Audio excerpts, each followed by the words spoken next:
friends, Heidi here from Rain Country. God is good all the time. And I'm here today to talk about my greens blend. And this is something I'll do a video on every few years to give you updates, answer a few questions, because through the years I've kind of changed, not necessarily how I use it, but the herbs that I use in there, focusing on what is most important. So when I first started making this quite a few years ago, it was a way for me to start getting some of the excess greens coming out of my garden, be it kale or carrot tops or rutabaga tops or grape leaves, strawberry leaves, whatever, anything that was packed full of nutrients, and then dehydrating it up, mixing it together, and using it in many things as a way just to get more nutrition into our daily diet. It's also something I had started adding to the chicken feed as well, because I ended up with so much of it because I had lots of greens. So in the past several years, I've decided to focus on those greens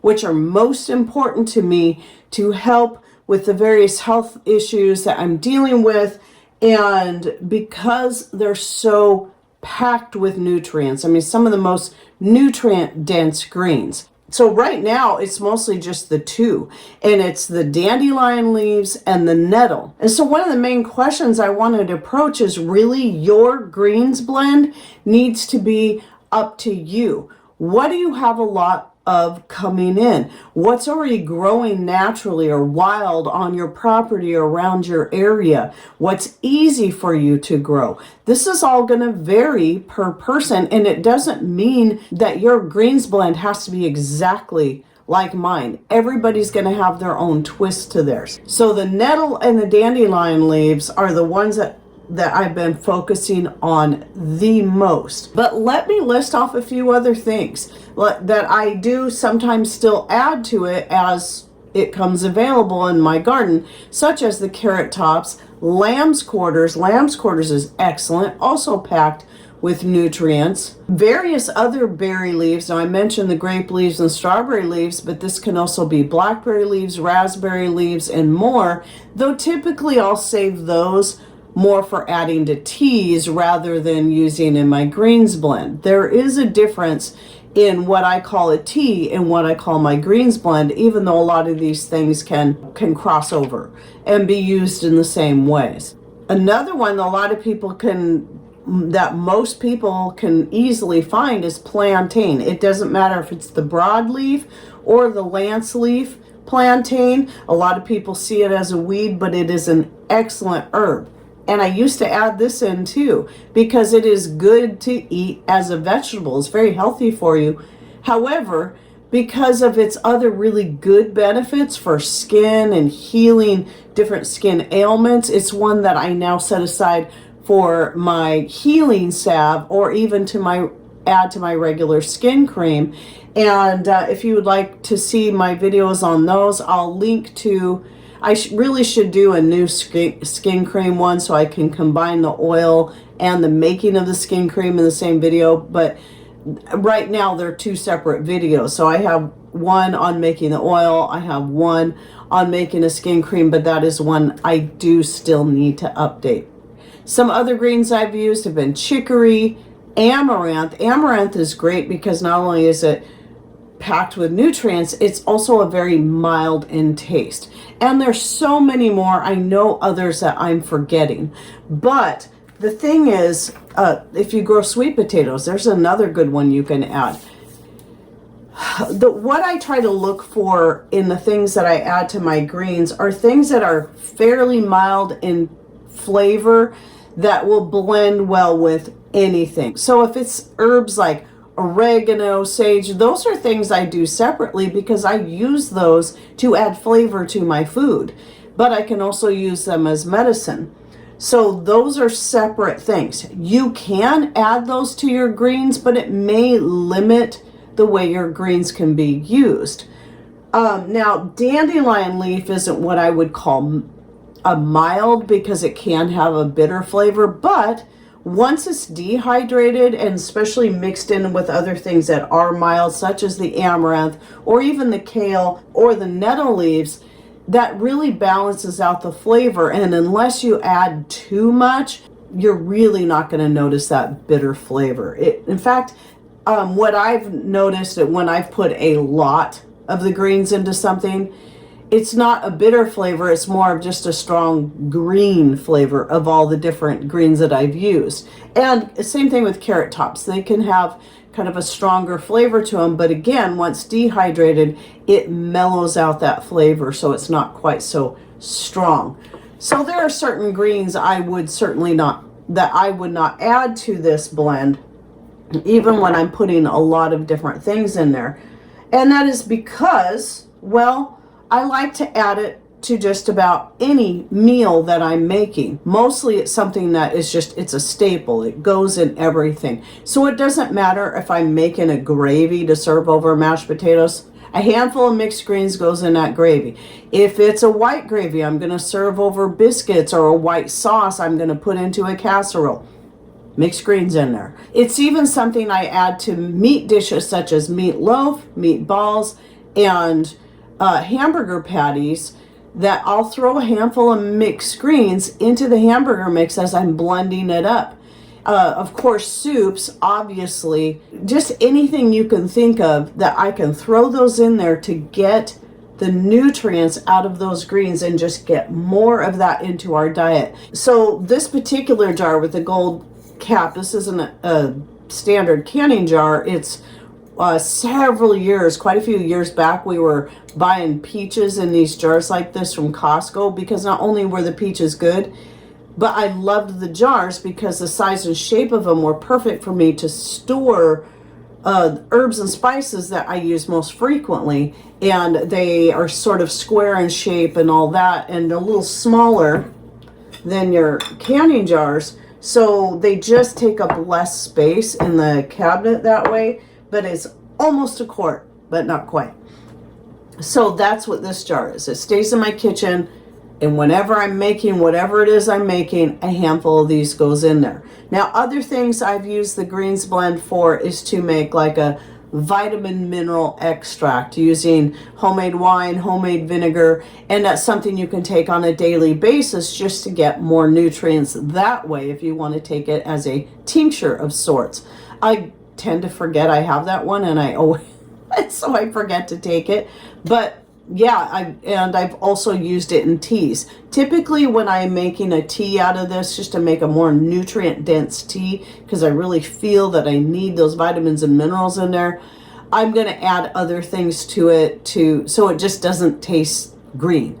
So I'm going to add things like cinnamon or ginger or cloves, etc., just to add flavor to it, or even mixing it with something like peppermint that I do grow and use for teas. Now, typically what I do when I'm collecting my greens is that I will put them in separate jars, because I may want to use some of them a little bit differently.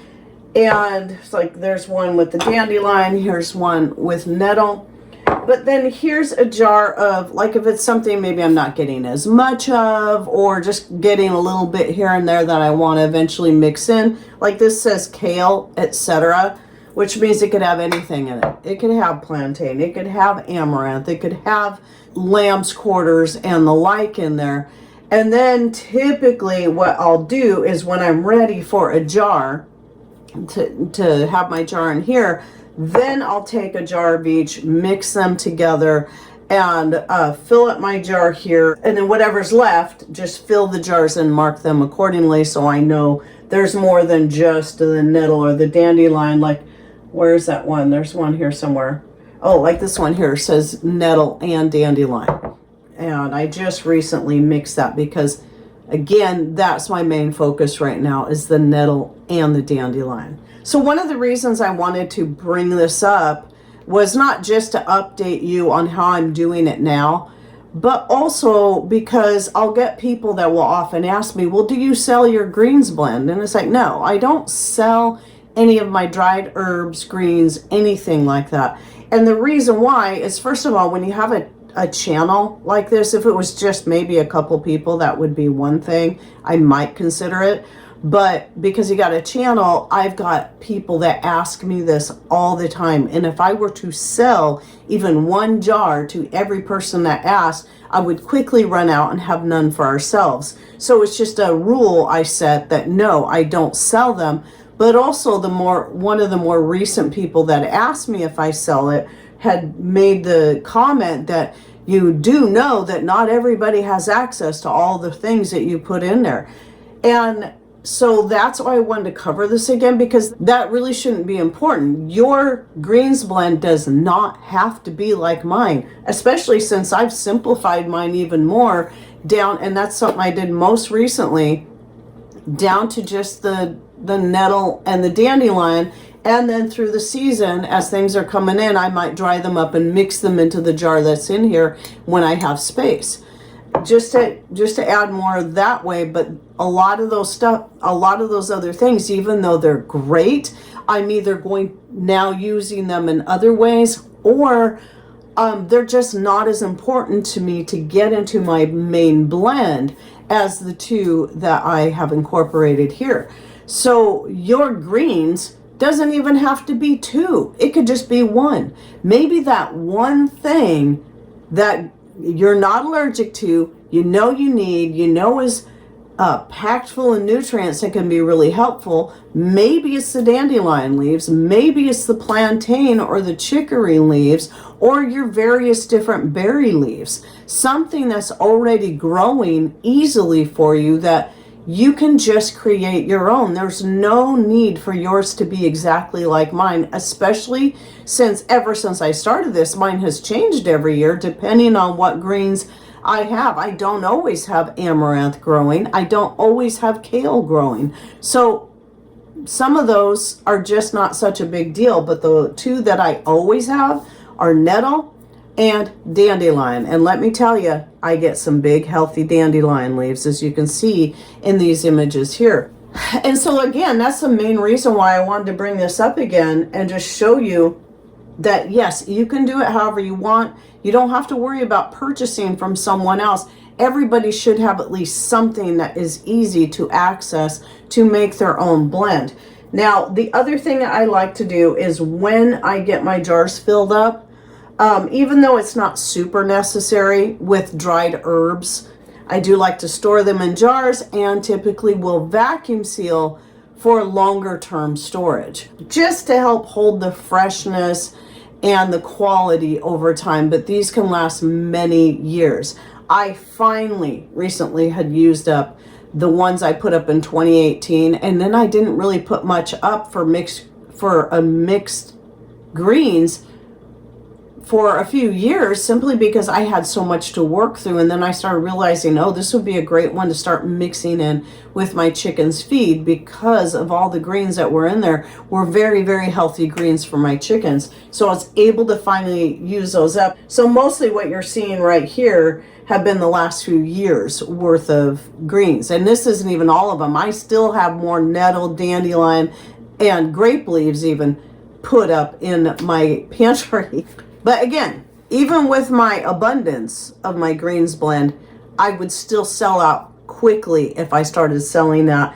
But really, and the other thing too, is I would have to charge a lot more. You got to consider I've got a jar here, not that I couldn't put it in a baggie. I've got shipping, I've got my time put into it, in the gathering, in the dehydrating, and putting it up.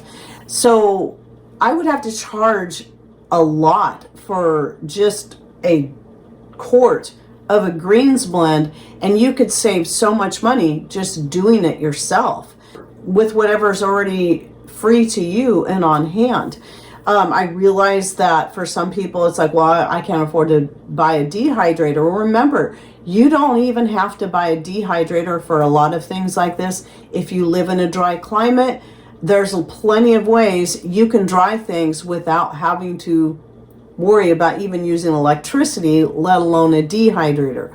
You can use your oven, but I don't always recommend that with some of your more delicate herbs. But there's many other ways. I'm kind of wondering if I have a newer one, but I know I have an older video I did some years ago where I was talking about the many different ways that you can dehydrate things so you don't necessarily have to run out and buy an electric dehydrator, and certainly not a freeze dryer for doing something like this, because usually greens like this can dry easily, even just laying it on a towel somewhere where it can get plenty of air and warmth to dry them out. I know a lot of my followers have already been doing this. They're going to have their own type of blend that they make. Please share with us in comments down below. And if you're new to my channel, new to this idea, go down there and read the comments and see what other people like to use and how they like to use it, so that you can get some more ideas from them as well. And I hope you enjoyed this video.